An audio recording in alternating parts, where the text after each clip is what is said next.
Bismillahirrahmanirrahim. Assalamualaikum warahmatullahi wabarakatuh. Waalaikumsalam.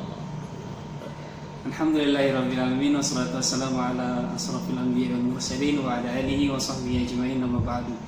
Teman-teman dimanapun antum berada, teman-teman sahabat finding opini dimanapun antum berada. Jadi kita Ustaz ada beberapa channel gitu. Ada channel finding pahala, finding kisah, sama finding opini Ustaz. Jadi kalau misalkan finding pahala itu tentang seputar ibadah gitu Ustaz. Kalau sahabat, kisahnya Rasulullah SAW, atau mungkin kisah orang-orang yang mungkin bisa menginspirasi buat kita. Kalau finding pahala itu berkaitan tentang pendapat kita tentang sesuatu yang terjadi atau fenomena yang terjadi saat ini Ustaz. Dan untuk saat ini kita masuk ke finding opini. Insya Allah pada kesempatan kali ini kita akan membahas sesuatu yang menarik dan mungkin itu sering terlewatkan oleh kita atau mungkin oleh banyak orang, dan mungkin tidak disadari juga bahwa itu memang sangat penting untuk kita, apalagi kita sebagai mahasiswa teman-teman. Jadi pada kesempatan ini saya akan sedikit membahas atau kita akan sedikit berdiskusi tentang kenapa sih kira-kira Ustaz, kenapa mahasiswa menomorduakan membaca Al-Quran itu Ustaz? Karena memang kan Al-Quran ini kan sangat penting, tapi kok dirasa Al-Quran itu seperti dinomorduakan. Namun sebelum Ustadz menjawab, mohon maaf saya lupa, saya harus memperkenalkan beliau dulu. Ustadz Zainal Syarifuddin Anasi, beliau sering mengajar tahsin Al-Quran setiap hari Selasa di Masjid Kiai Haji Ahmad Dahlan. Kalau misalkan teman-teman ingin nontonnya dalam Masjid Kiai Haji Ahmad Dahlan. Kira-kira seperti itu teman-teman. Nah untuk selanjutnya mungkin Ustaz mungkin bisa dijelaskan fenomena yang terjadi saat ini, kok Al-Quran itu seperti dinomorduakan oleh mahasiswa. Kalau mudah-mudahan statement itu tidak benar. Iya. tidak dinomorduakan. Ya. Iya. Hanya memang kalau menomorduakan kan seolah-olah ada kesengajaan, ada satu hal yang bersumber dari kurangnya rasa menghargai, sehingga kemudian ada yang posisinya di atas Al-Quran, ya mestinya tidak begitu sikap seorang muslim ya. Tapi mungkin ya barangkali itu lebih pada aspek kurangnya porsi perhatian, porsi waktu ataupun gairah di dalam teman-teman kita, adik kita mempelajari Al-Quran. Godaan zaman sekarang ini kan luar biasa ya. Mungkin kalau kita pegang HP itu berapa jam sehari gitu ya, setiap jam berapa kali kita lihat status Setiap waktu. ya. Tapi kita sering lupa gitu ya dengan apa namanya hal yang malah mestinya lebih kita berikan perhatian ya, Perhatian Al-Quran ya.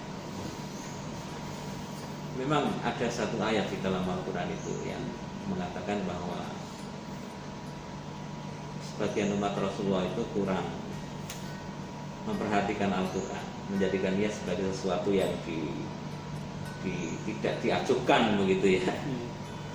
Nah mudah-mudahan ini dapat kita perbaiki dalam kesadaran kita ya, sehingga kemudian perhatian kita kepada Al-Quran menjadi lebih baik.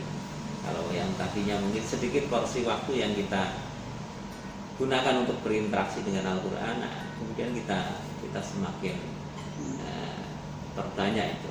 Syukur kemudian menjadi bagian dari prioritas agenda kehidupan kita. Mungkin ada teman-teman kita yang membaca Al-Quran hanya seminggu sekali pas malam Jumat begitu ya. Iya, biasa itu Ustaz. Atau mungkin ada yang sehari sekali itu pun dalam jumlah yang sedikit. Nah itu kita tingkatkan.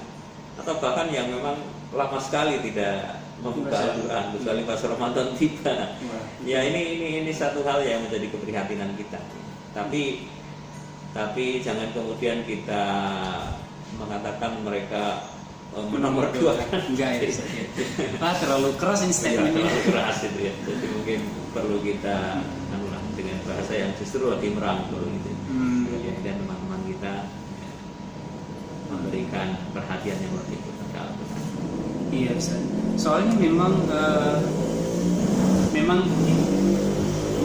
terkesan yang terjadi itu memang seperti demikian Ustaz. Karena memang kadang ada yang ingin belajar Al-Quran, yang pengen belajar Al-Quran, ya udah hanya sekedar pengen lulus saja. Kadang ada yang seperti itu, ya udah selesai dan gitu. Kadang tapi tetap kita sebagai yang mengajar itu memberikan pengertian bahwa Al-Quran itu bukan sekedar antum lulus kuliah saja, tapi memang Al-Quran itu sebagai panutan bagi hidup kita, dan memang kita wajib sebagai seorang Islam itu untuk bisa membaca Al-Quran itu sendiri gitu. Ya.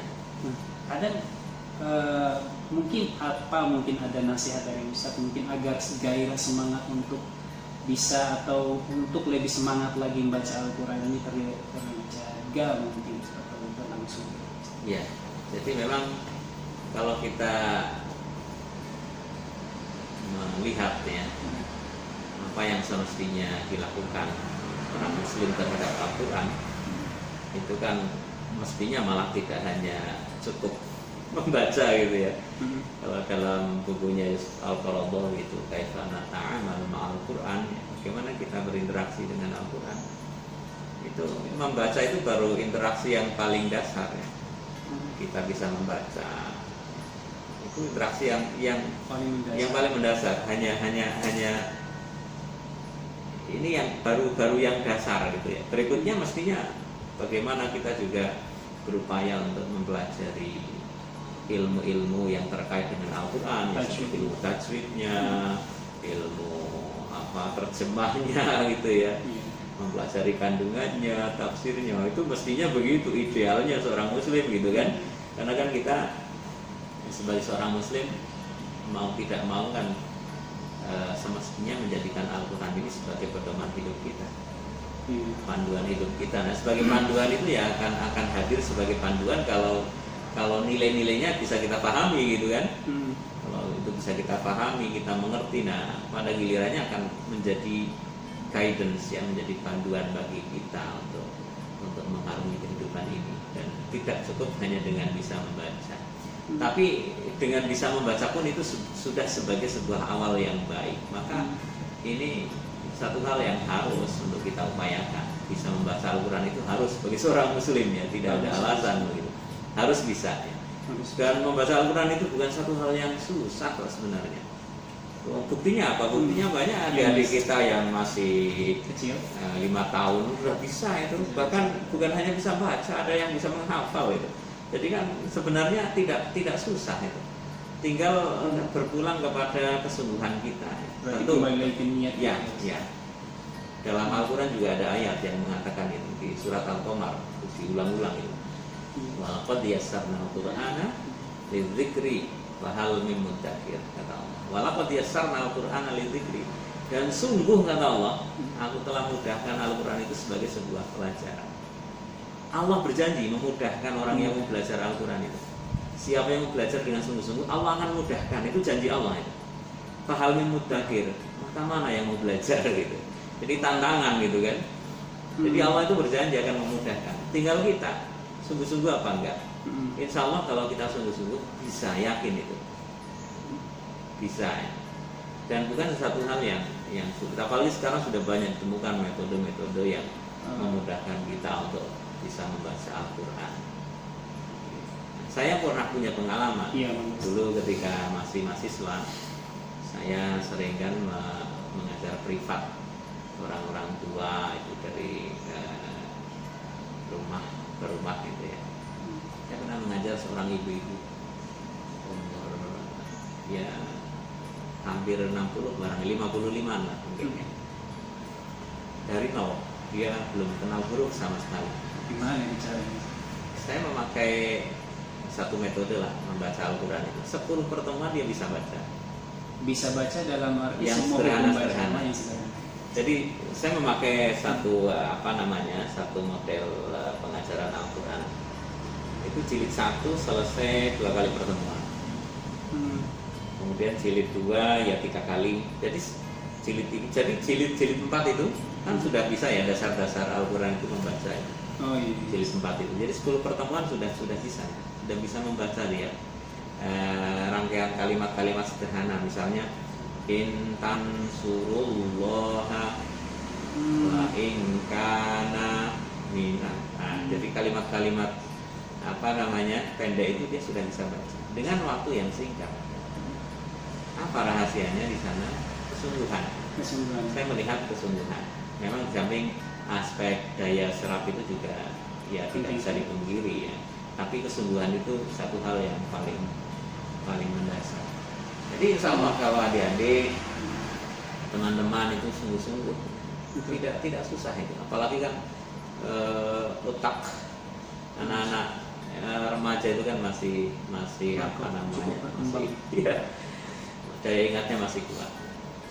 Penting sungguh-sungguh, insya Allah dimudahkan. Oke teman-teman, mungkin itu sangat pesan yang sangat mendalam juga ya buat kita juga semua teman-teman. Jadi tidak ada yang susah sebenarnya jika kita ingin mau belajar. Apalagi dalam Al-Quran itu sendiri sudah dijanjikan oleh Allah Subhanahu Wa Taala tadi bahwa akan dimudahkan oleh Allah jika kita mau berusaha. Intinya kita ada keinginan untuk mau belajar, itu aja dulu. Tapi kalau sudah ada tercetus di dalam hati tidak ingin atau sudah malas duluan, ya mungkin akan sedikit agak susah gitu.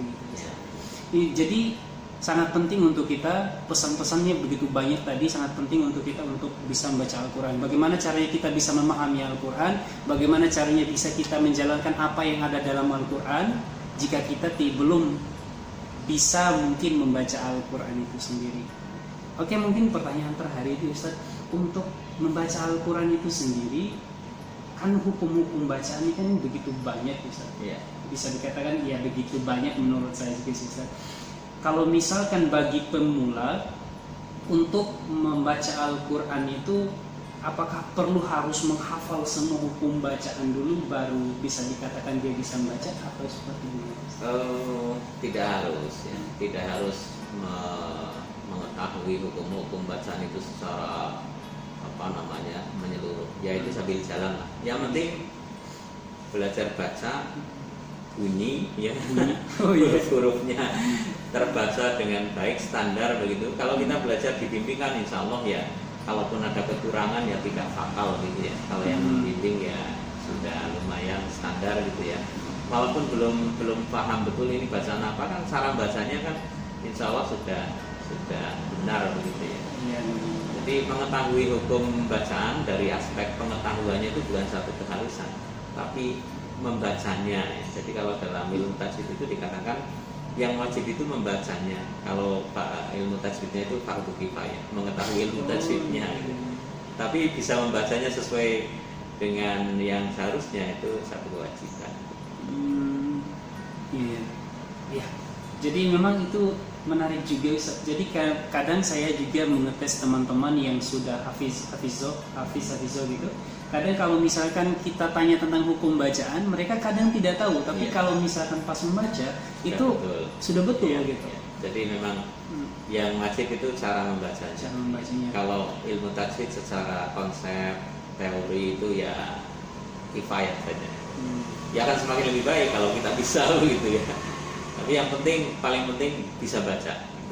Nanti teori-teorinya menyusul. Kalau udah bisa kan nanti mudah untuk niteni, oh ini bacaan ini. Oke, teman-teman, itu mungkin pesan-pesan juga dari Ustadznya juga tadi sudah banyak sekali ilmu yang kita dapatkan hari ini. Semoga itu bermanfaat buat kita semua. Mungkin satu kalimat atau beberapa kalimat Ustadz untuk kesimpulan pada pertemuan kali ini. Ada satu ungkapan dari salah seorang sahabat Nabi yang mengatakan kalau kita ingin mengetahui kedudukan kita di sisi Allah, lihatlah diantaranya bagaimana interaksi kita dengan Al-Quran. Itu salah satu ungkapan dari seorang sahabat Nabi gitu ya. Itu dalam sekali kan? Dalam sekali. Ya. Jadi itu salah satu kunci kemuliaan kita di hadapan Allah itu ya muamalah kita dengan Al-Quran. Oke. Yuk teman-teman semua dimanapun antum berada, semoga pertemuan kali ini bermanfaat untuk antum semua dan terkhusus mungkin untuk saya pribadi. Terima kasih, kita tutup. Assalamualaikum warahmatullahi wabarakatuh. Waalaikumsalam.